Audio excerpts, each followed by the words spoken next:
Is social media to blame for the depression epidemic that we now have in the world? Now, this is not a cheery subject to talk about, and I want to throw it out there. I am not a professional in any medical sense whatsoever.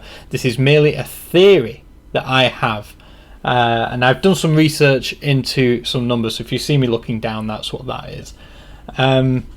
Depression it's something which we are hearing more and more about, and it seems weird because for most people there has never been a more abundant time to be alive than there is right now. Regardless of what's going on in the world, politics wise or anything else, right now chances are that your life has never been more abundant in its quality than what it is right now, especially in the developed world. However, when you look at the numbers, we are now 10 times more likely to be depressed than people were in 1945. Now let's just think about that. In 1945, we just seen the end of the most catastrophic war in history. More than 70 million people died in World War II. And there was a lot for people to be, depressed about when you think about it. There was starvation and people, like I said, family members dying and just uncertainty about the world and what it would become. And yet now, in today's society, people are 10 times more likely to be depressed than they were in 1945. And we've not had a major, world war since that time. There's nothing else. That is not a reason. And the thing is people, I read a lot and you hear people say, oh, it's about chemical imbalances in the brain. 10 times is a significant increase. And the truth is, genes do not change that fast from 1945 to now. The human does not evolve in that quickly in that period of time. Which leads me to then look at what are the other potential causes of depression, especially in young people in today's society. And that just, the one thing which I cannot, avoid is social media. Social media has opened up a window into people's lives which, they can choose what they want to share with you. And I'm sure I'm guilty of it as well. And, there's plenty of people which are, who will share like experiences that they've had on social media which they want to share with friends and family and stuff. But on the flip side, you might have friends and family who are seeing this sort of this insight into your life, and they're thinking, I wish I could do that. Why does he get to go to that place? And I'd love to go to Thailand, for example. I can't go. I can't afford to go. And it creates this level, which is this comparison between everybody and everybody else. Oh, and it becomes like a measuring stick. Oh, John's doing well. Look what he's up to. I can't do that. John's doing better than me. I must be rubbish. And it brings you down. It brings you down to that level. I was just reading then that in Amish communities, depression is almost unheard of. It's something which is just not found in Amish communities. And if for anyone who isn't that aware, Amish communities have very limited, electricity, if at all. They certainly don't have social media. They live a very simplistic lifestyle off the land, which to us, or certainly to me, would be hard. It would be a hard life.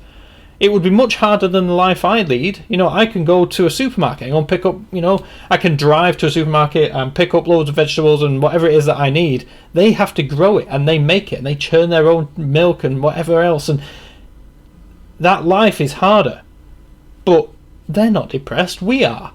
And depression is apparently now, according to the World Health Organization, the second most disabling condition in the developed world. Note the developed world, because in the likes of Papua New Guinea, again, a tribe, they don't even have a word for depression. They don't know what it is.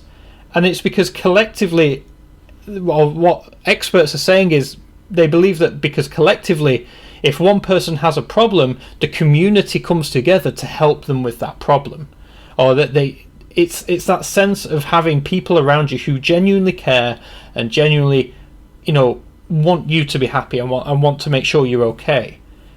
And I believe social media has taken away from this. And I was chatting about this with a couple of friends of mine the other day, and it's like, I talk to a lot of people, but it's largely on Skype and through email. I see very few people face to face these days. And the chances are that if if something goes wrong, or something, I don't feel good about something, I've got no one to really share that with. And then if I'm not feeling that good and I go onto social media and I see someone's doing really well or having a great time, I'm going to compare myself to that. And I truly can't move away from the fact that I think social media is not solely, I'm not going to blame it solely, but I do think it contributes to this depression epidemic that we have, especially in the UK. I'm going to guess that the USA is the same. I've not looked at the statistics, but I can only imagine it's going to be very similar. Why? Why are we feeling... And remember, we're only seeing what people choose to share with us. No one uploads pictures, of themselves having a terrible day or when something goes wrong. You only see the good. But because that's all you see, that's all you can relate to. It's all you can compare to. I think social media is definitely giving us a skewed vision of comparison amongst our peers and our friends and our families. And I think my overall message is, I do think social media is definitely a contributing factor to more people feeling depressed and alone, and I think it's achieving the exact opposite of what social media set out to do. So what's the answer? I honestly don't know. Other than saying, don't use social media, that's, everyone else does. You'll be the one who doesn't use social media. I think deep down it's almost having the ability to know yourself and be aware of yourself and not be scared to talk to other people about how you're feeling, and and don't compare yourself to others.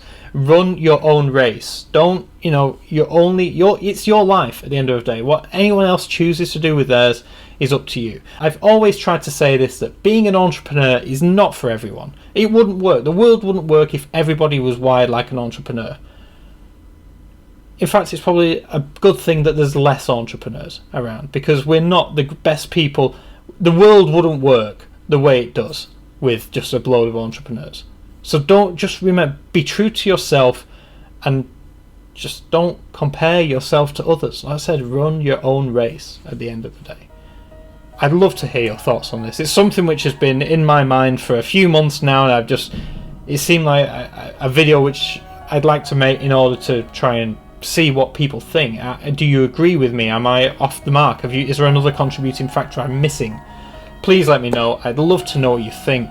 And of course, I'm going to throw this out there. If anyone who watches this needs to reach out, please do so. Like I said, you can message me directly. The link, you can email me directly. The link is in my YouTube account in the About section, or you can leave a message if you feel comfortable leaving a message.